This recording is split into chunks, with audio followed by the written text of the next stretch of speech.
आपल्या वेगवेगळ्या व्हिडिओंच्या माध्यमातून नेहमीच प्रेक्षकांना हसवणाऱ्या आकाश आणि अंजलीबाई यांची भावनिक प्रेम कहाणी आता रुपेरी पडद्यावर झळकणार आहे. त्यांच्या एकत्र राहण्याचा प्रवास, त्यातील संघर्ष, दुःख आणि त्यावर केलेली मात यावर आधारित तेलुगू चित्रपट तयार करण्यात आलाय. सोशल मीडियावर अंजलीबाई म्हणून ओळखले जाणारे आकाश आणि अंजली यांचे व्हिडिओ मोठ्या प्रमाणावर व्हायरल झाले. लोकांनी त्यांचे व्हिडिओ आवडीने पाहिले आणि त्यांचे फॉलोअर्स झपाट्याने वाढले. मात्र त्यांच्या लग्नानंतर काही दिवसांनीच अंजलीला ब्रेन ट्यूमर म्हणजेच मेंदूचा कर्करोग झाल्याचे समोर आले. त्यासोबतच तिला अर्धांगवायूचा झटकाही आला. नेहमी हसत खेळत राहणाऱ्या या जोडप्याला मोठ्या संकटाने घेरले, परंतु या दोघांनीही हार मानली नाही. आकाशने अंजलीला साथ दिली, उपचार सुरू राहिले आणि अंजली हळूहळू बरी व्हायला लागली. या दोघांच्या प्रेमाची ताकद आणि जिद्द एखाद्या चित्रपटाला लाजवेल अशीच आहे. त्यांची ही हृदयस्पर्शी प्रेम कहाणी तेलुगू चित्रपट निर्माते कुमार यांनी मोठ्या पडद्यावर आणली असून या चित्रपटाचं नाव आहे लव्ह यू मुड्डू. हा चित्रपट शुक्रवार 7 नोव्हेंबर रोजी प्रदर्शित झालाय. तेलुगू चित्रपटसृष्टी प्रेमकथांना अनोख्या पद्धतीने मांडण्यात अग्रेसर आहे. अनेक तेलुगू चित्रपट विविध भाषांमध्ये डब होतात, त्यामुळे आकाश आणि अंजली यांच्या जीवनावर आधारित हा चित्रपट देखील लवकरच इतर भाषांमध्ये देखील झळकण्याची शक्यता आहे. त्यांच्या प्रेमकहाणीने आता केवळ सोशल मीडियाच नव्हे तर संपूर्ण प्रेक्षकांच्या मनावर राज्य करण्याची तयारी केली आहे. सर्वांना नमस्कार. तुम्ही मला ओळखत असाल की माझं नाव आकाश नारायणकर आहे. मला स्वामी भक्त आकाश नारायणकर म्हणून ओळखलं जातं आणि अंजलीबाई जिला रील स्टार म्हणून ओळखलं जातं आणि यूट्यूबर म्हणून ओळखलं जातं. आम्ही दोघं नवरा बायको आहोत. आणि एकंदरीत सांगायचं म्हणजे की 2021-22मध्ये अंजलीचे रील्स हे खूप व्हायरल होत होते. त्यावेळेस आमचे कमीत कमी 3.5 लाख ते 4 लाखापर्यंत फॉलोअर्स आमचे ऑलरेडी 1 महिन्यामध्ये आम्ही गेन केलं होतं. कारण अंजलीचे कंटेंट जे होते खोडकरपणा आणि लहान व्यक्तीपासून एक वयस्कर व्यक्तीपर्यंत घरातलं कोणीही बघू शकतो असे आमचे छान व्हिडिओ होते. त्याच्यानंतर अचानकपणे अंजलीला काही गोष्टीचा त्रास होऊ लागला, चालण्यामध्ये प्रॉब्लेम येऊ लागला, बॅलन्स प्रॉब्लेम येऊ लागला. पण आम्ही ते एवढं काही त्या गोष्टीबद्दल आम्ही विचार नाही केला. त्याच्यानंतर काही गोष्टीमध्ये आम्ही ज्यावेळेस हाच वेळ चालू होता, हे स्प्रेड होता, ऑक्टोबरचा महिना चालू होता आणि त्या काळामध्ये देवीचं जे असतं आपलं नवरात्र महोत्सव तो चालू होता आणि त्यास आम्ही दर्शनानंतर जाऊयात चला म्हणून आम्ही निघालो होतो. आणि त्यास निघाल्यानंतर आपल्या इथे मुकुंदनगर म्हणून तुम्हाला माहीत असेल, बलिदान चौकाच्या वर शिवगंगा माता म्हणून एक मंदिर आहे. त्या ठिकाणी महिलांची रांग आणि पुरुषाची रांग अशी 2 रांगा असतात. मग ज्यावेळेस अंजलीची जी महिलाची रांग दर्शन करून ती बाहेर आली त्यावेळेस रात्री 11:30 वाजता 11:30-10:30 वाजता दरम्यान त्या वाजता काळ होता तो. त्यावेळेस तिचा एक ॲक्सिडेंट झाला. तिला एक म्हणजे तिथल्या ज्यावेळेस मी नव्हतो, समोर मी नव्हतो, तिथल्या जे लोकांनी ॲक्सिडेंट झालं पाहिलं होतं त्यांनी लोकांनी सांगितलं की एक मुलगा होता, गाडी जो म्हणजे अंडरेज होता, तो 17-18 वर्षाचा असेल, तो त्याने गाडी एकदम स्पीड मारत आली होती आणि त्याची गाडी एकदम जुन्या पद्धतीची होती. म्हणजे जी एकदम खराब गाडी कशी त्याशी होती, त्याला हँडल नाही झालं. त्याने गाडी एकदम अशी उचलली का कशी झाली त्यांनाही म्हणजे मला स्पष्ट त्यांनी नाही सांगितलं. त्यावेळेस अंजलीला मार खूप लागला ह्या साईडला इथे. मग लागल्यानंतर अंजलीला मी लगेच दाखवला घेऊन गेलो. त्यावेळेस अंजलीला टोटल 11 टाक्या पडले पूर्ण डोक्यावर. आणि ज्यावेळेस त्यांनी सांगितलं की एवढं काही झालं नाही नारायणकर, फक्त फाटलं आहे ते म्हणले मासवरचं, तुम्ही काही टेन्शन घेऊ नका. म्हणलं नाही सर, एक आपण कमी जास्तीसाठी आपण एकदा CT स्कॅन करून घेऊ. CT स्कॅन केल्यानंतर त्यांनी म्हणलं की मला खूप जर काहीतरी चुकीचं वाटतंय म्हणलं CT स्कॅनमध्ये, आपण एकदा MRI करून घेऊ, तुम्ही चांगल्या एक न्यूरोलॉजिस्ट डॉक्टरकडे दाखवा. त्यावेळेस मी एक आपल्या इथे स्पर्श हॉस्पिटल म्हणून आहे, आता सध्या ते म्हणजे बंद झालेलं आहे.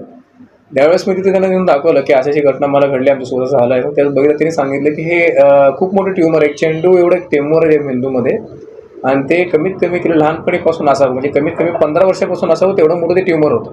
ट्यूमर लगेच बनत नसतं, त्याचे क्लॉट्स जमा होतात. ते म्हणजे तुम्ही खूप नशिबान आहात, तुम्ही लवकर व्हायच्या आत आलात. मी तुम्हाला पहिला सांगितलं की अंजलीचा बॅलन्स प्रॉब्लेम होत होता आणि त्याची सुरुवात झाली होती की अंजली आता थोडक्यात ती एकदम शांत होऊन गेली असती म्हणजे एकदम शांत झाली असती, म्हणजे थोडक्यात मरणाच्या दारामध्ये आली असती अवघ्या फक्त 3 ते 4 महिन्यामध्ये.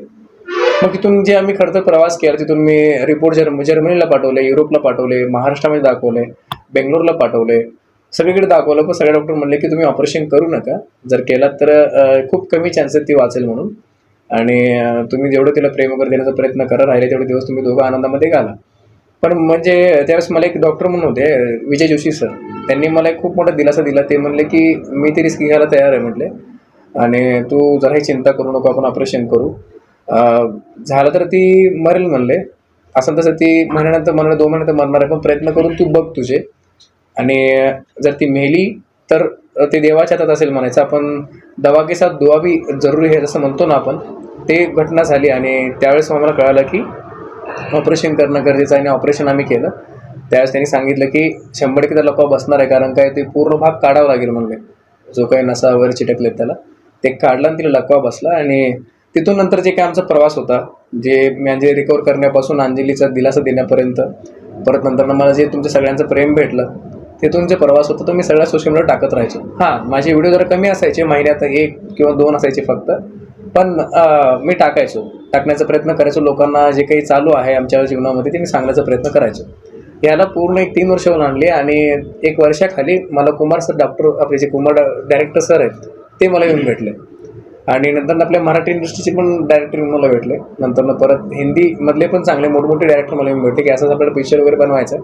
पण त्यावेळेस मी काही तयार नव्हतो. त्यावेळेस जरा त्यांचे म्हणजे म्हणतात ना की काही गोष्टीची शर्ती व अटी होत्या आणि ते मला मान्य नव्हते. त्यावेळेस मी म्हणलं मला करायचं नाही आहे, आम्ही नको म्हटलं. तुम्ही करा, तुमची मूवी करा, पण त्यामध्ये आमचं नाव किंवा शीर्षक देऊ नका म्हणलं. त्याच्यानंतर मग ते तिथेच थांबलं. नंतर मग कुमार सर आले, त्यांनी मला व्यवस्थितरित्या छान त्यांचे मला काही गोष्टी पटल्या, जे त्यांनी एकदम प्रेमभावने मला बोलले. तिथून नंतर मग आमचं हा प्रवास जो आतापर्यंत मूवी रिलीज झाला तिथपर्यंतचा प्रवास होता. मूवी रिलीज होणं म्हणजे कोणतं असं इन्सिडेंट बघून ह्या डायरेक्टर वगैरे संपर्क साधला? तेच सर की म्हणजे ज्यावेळेस मी अंजलीला मराठी दारातून तिला मी बाहेर काढलं, असं तुम्ही एवढं प्रेमाने मला म्हणता. खरं तर म्हणजे ते तुमचंच खरं सगळ्यांचं प्रेम होतं ते. खरं तर माझं थोडक्यात ते श्रेय होतं. तुमचं जे मला कमेंट यायचे की तू जे करतोय चांगलं करतोयस, तू टेन्शन घेऊ नका, आम्ही तुझ्यासोबत आहोत, तुला काय लागलं तर सांग, आम्ही सगळे आहोत, ते मला खूप मोटिवेशन करायचं. मग मी ते जे आहे ना प्रत्येक व्हिडिओ ते मी अपलोड करत राहायचो, कसं काळजी घ्यायचं, एक लहान बाळाची कशी घ्यायचं. थोडक्यात ते असं म्हणा की मी हिला बायको म्हणण्यापेक्षा एक माझी स्वतःची मुलगी म्हणून जी मी काळजी घेतली ना, ते त्यांना खूप आवडलं. आणि ते म्हणले की खूप छान तुम्ही ते केलात. मग त्यांना आय थिंक मला वाटतं की त्याच जोरावर ते माझ्यापर्यंत आले आणि ते आमचं समोरचं पूर्ण संभाषण झालं. मूवीचं नाव काय आहे आणि याची शूटिंग कुठे झालेली आहे? ह्या चित्रपटाचं नाव लव्ह यू मुद्दू. जसं आपण आपल्या भाषेमध्ये एखाद्याला बाळ म्हणतो, पिल्लू म्हणतो, तसं तिकडं कर्नाटक भागामध्ये किंवा साऊथ इंडस्ट्रीमध्ये मुद्दू हे नाव वापरलं जातं. मग त्यांनी म्हटलं की जसं मी अंजलीला बाळा म्हणतो, प्रत्येक माझ्या व्हिडिओमध्ये मी अंजली कधी जास्त बोलत नाही, बाळा वगैरे म्हणतो. मग ते म्हणले की जसं आमच्याकडे शब्द आहे मुद्दू. मग मी एका इंटरव्ह्यूमध्ये मला एकाने ज्यावेळेस मला बोलायला लागलं की तुम्ही आता एकदा अंजलीला लव्ह यू म्हणा, आय लव्ह यू म्हणा म्हणले होते. मी त्यावेळेस म्हणलं नव्हतं. मग त्यांनी ते पॉईंट उचलला आणि ते म्हणले की आपण लव्ह यू मुद्दू हेच पिक्चरचं नाव ठेवा आणि आपण त्या हिशोबाने करू म्हणले. म्हणलं ठीक आहे सर, काय हरकत नाही. त्याची शूटिंग वगैरे कुठे झालेली आहे काय? सर बेंगलोरमध्ये याची पूर्ण शूटिंग झाली आहे, काही जे आहे ते केरळमध्ये शूटिंग झालेले आहे असं डायरेक्टर मला सांगतात. किती मिनिटाची मूवी आहे आणि ते डायरेक्टर कोण आहे? जे साधारणतः जे चित्रपट असतो ज्याचं म्हणजे 2 तास 2.5 तास असं पिक्चर असतो, त्याचप्रमाणे हे पिक्चर आहे. आणि ज्यावेळेस आपल्या इतर भाषेमध्ये डबिंग केलं त्यावेळेस त्याचे काहीतरी गाणे थोडेफार वगळण्यात आलेले आहेत.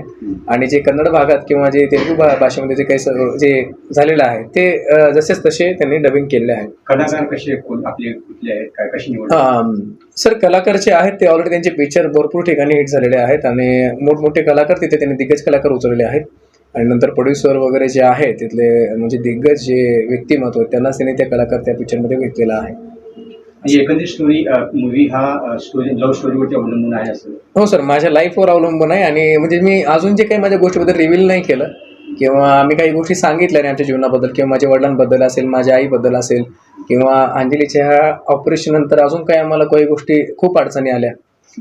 मग ते अंजलीचं मिसकॅरेज असेल, म्हणजे बाळ खाली पडण्यात असेल किंवा असा असंख्य अनंत गोष्टी आहेत, त्या पिक्चरमध्ये आम्ही ते गोष्टी दाखवण्याचा प्रयत्न केला. पण फक्त आणि फक्त त्यांनी स्ट्रगल सरांनी फक्त 30% दाखवले, बाकी 17% लव्ह यू टू ह्या पिक्चरमध्ये येण्याचं चान्सेस आहे. जेव्हा अंजली मॅडमला कळालं की असं आपल्याला ब्रेन ट्यूमर आहे तेव्हा त्यांची परिस्थिती काय होती, मानसिकता काय होती? नाही सर, मी तिला ऑपरेशन होईपर्यंत मी तिला एका कानाची खबर त्या कानाला लागू दिलं नव्हतं मी की तुला असं वगैरे आहे किंवा काय नाही. फक्त तिला मी सांगितलं तुला कानाला ऐकू येत नाही, तिला ऐकूच येत नव्हतं काना, कारण ते ट्यूमर होतं पहिल्यापासूनच होते. म्हणजे लग्न होताना जर ठरलं होतं की हिला कानाला ऐकू येत नाही, तुम्ही करून घ्यायला तयार आहेत का?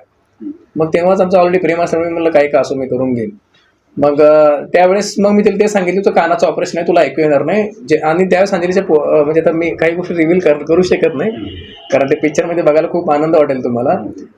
म्हणजे चला आपल्या एक मराठी माणसासाठी मी सांगायला तयार आहे. त्यावेळेस अंजली प्रेग्नेंट होती, ज्यावेळेस ऑपरेशन होणार होतं त्यावेळेस अंजली प्रेग्नेंट होती. आणि त्यावेळेस मी सांगितलं की बाळा आपल्याला ना आता तू प्रेग्नेंट आहेस, जर तुझं कानाचं ऑपरेशन नाही झालं तर ते बाळ पण बहिरण गेलं बघ म्हणलं होतं मी तिला. मग ती म्हणली बाळासाठी मी करून घ्यायला तयार आहे. हे खरं म्हणजे अजून काही असे सिक्रेट, भरपूर छान छान सिक्रेट आहेत, मी ते कळू दिलं नाही. मग ते एंडिंगपर्यंत तेच होतं. आणि ज्यावेळेस ऑपरेशन झालं आणि ज्यावेळेस ती शुद्धीवर आली, कमीत कमी तिला यायला महिना लागला त्या शुद्धीवर येण्यासाठी तिला. मग त्यानंतर ना मग ती एकदम लकवा मारल्यासारखं बोलली आणि त्या हिशोबाने सर काही गोष्टी झाल्या. सर आम्हाला आवडेल की तुमची ओळख कशी झालेली आहे, कुठून झालेली आहे, सुरुवात कशी झाली आहे? सर माझी पोलीस भरतीची अकॅडमी होती जय हिंद, हे सोलापूर चांगली नावं दिली आणि चांगली गाजलेली जय हिंद अकॅडमी पोलीस भरती पूर्व प्रशिक्षण केंद्र हे माझी अकॅडमी होती. त्या अकॅडमीमध्ये ही माझ्याकडे विद्यार्थी म्हणून आली होती. म्हणजे आल्यानंतर ना जसं सर म्हणतात की आडनाववरनं आपला कास्ट लगेच कळते. मग माझं नाव नारायणकर आणि हिचं आडनाव शिंदे. मग मी विचारलं तुझी कास्ट कोणती आहे, मग ती म्हणजे हीच आहे. आणि त्या काळामध्ये माझं लग्न जमवण्याचं चालू होतं, आम्ही मुली बघत होतो लग्नासाठी, अशा गोष्टी चालू होत्या. मग त्यावेळेस मग मी वडिलांना म्हटलं की अप्पा असं एक आपल्याच कास्टची मुलगी लग्नासाठी वगैरे मला आवडलेली आहे, बघता का तुम्ही एकदा. मग ज्यावेळेस बघितलं त्यावेळेस म्हणजे सुंदर वगैरे होती, छान होती, वडिलांना पण खूप आवडली, गोंडस आहे म्हणली. आणि तिथे वडिलांसमोर पण जरा आगावपणा करामती हिच्याची सवय होती ना, ती करायला चालू केली. एवढे म्हटले तुझ्या गुणाचे आहे ते तुमची जोडी जमून जाईल. मग काय लगेच नाही म्हटले त्यांनी, हा म्हणले नाही लगेच तुझ्या घरचे. कारण त्यांना माहिती होतं की हे प्रॉब्लेम आहे आमच्या पूरला, कारण ऐकू येत नाही तुम्ही. त्यांना वाटलं की आम्ही करून घेणार नाही. नंतर मग हेच आमचं जे नातं आहे पुढं ते मैत्रीचं प्रेमामध्ये रूपांतर झालं. मग वडील म्हणजे ते परत स्टोरीमध्ये पिक्चरमध्ये खूप छान सांगितलं त्याबद्दल की कसं स्टोरी होती. नंतर वडिलांनी पण एक मुलगी बघितली ते लग्नासाठी.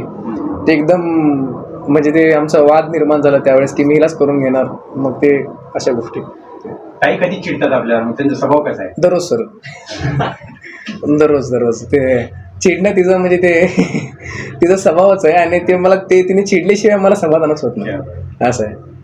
म्हणजे आता तुमचं जे व्यक्तिगत अनुभवाचं जे आहे ना, ते सगळं चित्रपटाच्या त्याच्यामध्ये आल्यानंतर तुम्हाला काय फील झालं? सर मला एकदम असं म्हणजे आनंद वाटतोय की एकदम बरं वाटतंय. म्हणजे एक फिलिंग अशी होते की एक सर मी रजिस्टर स्वतःला म्हणून घेत नाही, कारण की रजिस्टरसाठी खूप मेहनत करावं लागते.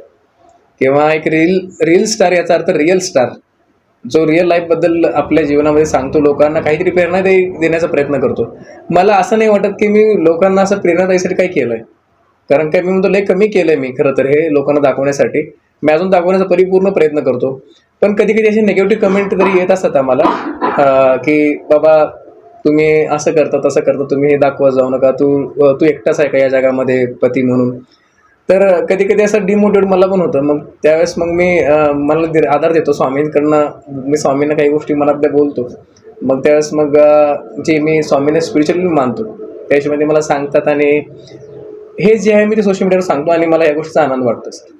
सध्या हा चित्रपट सर साऊथमध्ये रिलीज होतोय, तर मराठी भाषेतही सादरीकरण म्हणजे होणार आहे का चित्रपट, काय नाही? हो सर, आता म्हणजे सध्या तर ह्यांनी 3 भाषेमध्ये प्रतिष्ठित चित्रपट केलेला आहे. मग याच्यानंतर ना आता त्यांनी म्हटलं होतं की ज्यावेळेस पिक्चर हाऊसफुल जाईल त्यानंतर आम्ही विचार करून, आणि आजच जो पहिला शो होता आणि सेकंड शो होता सकाळपासूनचा आतापर्यंत, तो हाऊसफुल होऊन ऑलरेडी वेटिंगला आहे. असं आहे सर. एकंदरीत ह्यामध्ये आता हे तुमचं ह्याच्यावर जे लाईफवर पिक्चर, तर त्याच्या आर्थिक मोबदल्यावर काय त्यांनी काय तुम्हाला दिलं? हो सर, दिले ना. त्यावेळेस आमचं खरं तर मला पहिला आनंद मला एकच झाला होता की साऊथ इंडस्ट्रीमध्ये माझ्यावर पिक्चर बनणार आहे. एक जोक नाही आहे सर, जर मी लहानपणीपासून त्यांचे पिक्चर बघत आलो आहे. आज प्रभास असेल, अल्लू अर्जुन असेल, यांचे अनंत पिक्चर मी बघत आलो आहे. त्यांचा मी खूप मोठा फॅन आहे मी त्यांचा, KGFचा वगैरे. आणि त्या पिक्चरचे डायरेक्टर जे मोठे मोठे लोक आहेत ते माझ्यावर चित्रपट बनवत आहेत, ह्यातले मी समाधानी होतो. मी त्यांना हेही बोललो की मला तुमच्याकडे काही मोबदला नको आहे. तर ते बोलले तसं नाही चालत, काही गोष्टी ज्या आहेत ते कॉन्ट्रॅक्टप्रमाणे कराराप्रमाणे करावे लागतात. त्यांच्याकडनं मला एक फुलाची पाकळी म्हणून चांगली एक मला मदत भेटली आणि त्यात मी आनंदी आहे. हां, आता सध्या तरी कुठला असा करार नाही आहे की पिक्चर हिट झाल्यानंतर तुम्हाला ह्यातले मोबदला देऊ किंवा हे देऊ किंवा पैसे देऊ. ते ऑलरेडी ते करारामध्ये झालं होतं. मी तर अपेक्षाच केली नव्हती कुठल्या पैशाची. पण त्यांनी म्हणले की तरी म्हटले सर की जे कुमार सर आहेत, जर कधी तुम्हाला पुढे चालून जर अडचण आली तर आम्ही नक्की तुम्हाला मदत करू, असं ते बोलले मला. तरुणांना का तुम्ही काय संदेश द्या, काय संदेश? सर, हे जे मी अंजलीला सांभाळलं किंवा हिचं पालनपोषण किंवा इतर गोष्टी मी केल्या, जे मुलगी समजून मी तिचं केलं बायको असूनही, ते मी माझ्या वडिलांकडनं शिकलेलं आहे. म्हणजे ज्यावेळेस माझी मम्मी ही 2009मध्ये ॲडमिट झाली होती, शुगर झालं होतं माझ्या आईला. शुगरनंतर तिची किडनी फेल गेली. त्याच माझ्या वडिलांनी जी सेवा केली होती आईला वाचवण्यासाठी, नंतर ना आईचे ब्रेन डेड हळूहळू व्हायला चालू झालं होतं, ते नंतर आमच्या वडील जे मी सेम केलं माझ्या वडिलांनी सेम माझ्या आईसाठी केलं होतं. आम्ही ते घेतलं होतं. मग वडील मला सांगितलं की हे बघ म्हणले, ज्यावेळेस एखादी स्त्री एखादा पुरुष एखाद्या स्त्रीच्या प्रेमात पडतो ना, पण ती कशी असायला पाहिजे की लग्न झाल्यानंतर ना, म्हणजे प्रेम ज्यावेळेस तुमचं प्रेमविवाह असतं, जोपर्यंत प्रेम असतो तोपर्यंत विश्वास नाही ठेवायचा. वडील तोंडावर बोलले ते मला, जोपर्यंत तुमचं लग्न होत नाही तोपर्यंत तुम्ही एकमेकांवर विश्वास ठेवायचा नाही किंवा तुम्ही तिथपर्यंत काही गोष्टी करायच्या नाही, नाहीतर निराशा 100% भेटते म्हणायचे. लग्न झाल्यानंतर तुम्हाला काय वचन त्याच्यात द्या, काय करायचं ते करा, इतर गोष्टी करायचे ते करा, असं माझ्या वडिलांनी मला पहिला कान बजावून सांगितलं होतं आणि त्या हिशोबाने मी चालायचो. पण मला असं वाटतं ना की सर, म्हणजे आजकालचं जे प्रेम चालू आहे किंवा इतर गोष्टी चालू आहेत ते प्रत्येकाच्या मेंटलीप्रमाणे, ते त्यांच्या मेंटलीप्रमाणे वागतात. त्याची ती सिच्युएशन वेगळी असते, घरची सिच्युएशन वेगळी असते. हां, पण ते म्हणतात की एक वय असतं प्रेमाचं, त्या प्रत्येक व्यक्तीला ते प्रेम होतं.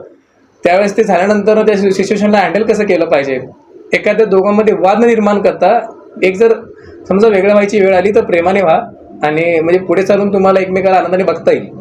आणि जर समजा तुम्हाला लग्न करायचं असेल तर ते आनंदाने करा, जेणेकरून सांभाळता पण येईल. शुभेच्छा सर तुमच्या पुढील वाटचालीस. धन्यवाद सर, थँक्यू.